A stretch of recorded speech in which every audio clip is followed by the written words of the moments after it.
So in order to solve this problem, the good news for us is we still can use our standard process, but there are a couple of different phases in this problem, in so much as the first phase is understanding what the future is going to look like, how much things will cost, and what your needs will be. And then the second phase will be determining how to achieve that goal.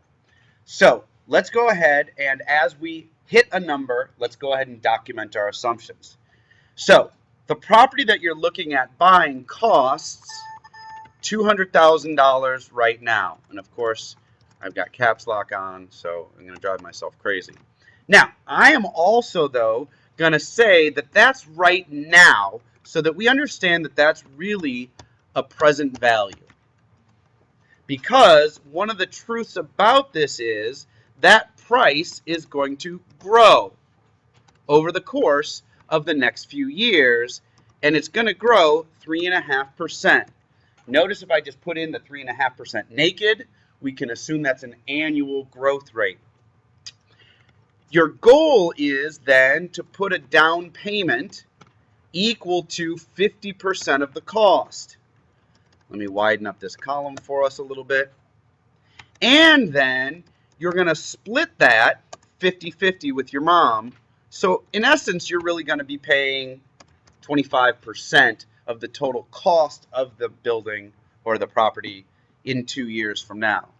Now, what else do you know? Right now, you have a certain amount of savings. That's, again, right now you're holding on to $20,000. And you recognize $20,000 is unlikely enough to make it, so you're going to make a payment equal to $500.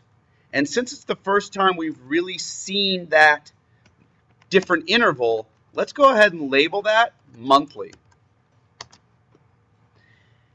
When you save, then, there is going to be a rate that you earn that, as the problem states, is also in monthly terms.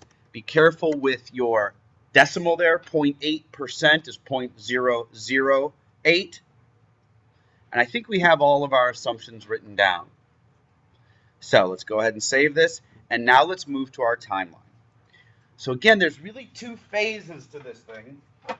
The first phase will be to figure out how much the property will cost in the future. That should be a fairly straightforward problem, in so much if we know it costs $200,000 right now and that prices are expected to grow at 3.5%, then in the future we will know how much that property should cost us at the end of a 2-year period. So now let's go ahead and solve that first part of this problem. I'm going to save this and see if that helps us later. So let's call this then the cost in the future. So whether you like Alt MF or equals FV, let's solve for future value. The rate of price growth is 3.5%. I failed to document my periods, so I'm just going to go ahead and highlight over here into a blank cell. And then I'll go back and I'll put the 2 in later. There's no payment, and the present value is the $200,000. I want it to show up as a positive, though, so I'm going to switch the sign here, and I'll hit that 200,000. Magically, it's going to be 200,000 because I don't have a time period in there. But once I go ahead and wire in that 2, here is how much the building or the property will cost us 2 years down the road.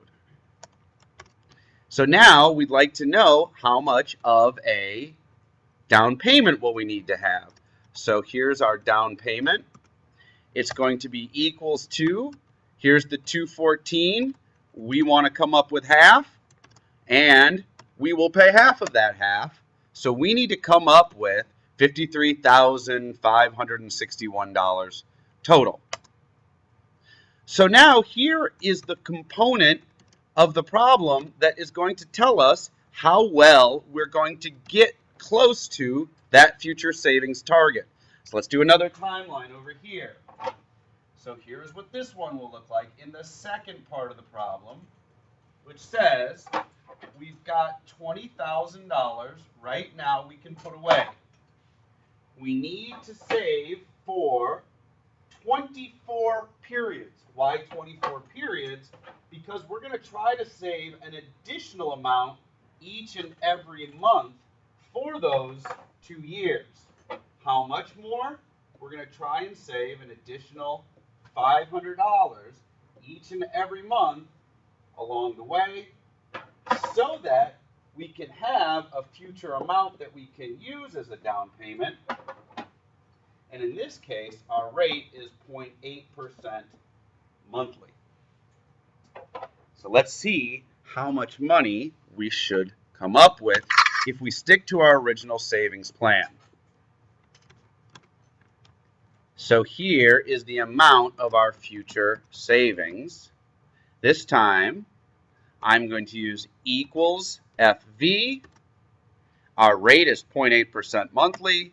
The number of periods, again, I failed to notate it. Let's go ahead and we'll go to this blank cell, and then I'll just key it in later. Here. And then our payment, I want to make that -2 since it's going to be an outflow. And then I'm going to take the 20,000, make that a negative. This is going to be off because, again, we don't have our time. So let's put this so that we can remember our notation. This is years. This will be time in months, 24. And so here's how much money we will have in the future. That then is approximately $15,000 off from where we need it to be. There are 2 ways then that we can solve this problem. First way is the simplest way, and I'll show you that. Then I'll pause it and I'll show you how to do the fun way in class. The first way, and it literally makes me laugh when I see Violet do this, but chapter 6 in her Algebra 2 text said strategies for solving problems. One of them is called guess and check. So because we built our Excel spreadsheet to be input oriented, watch this. I can go, well, what if I crank it up to $1,000? Do I get to my 53? Not quite yet.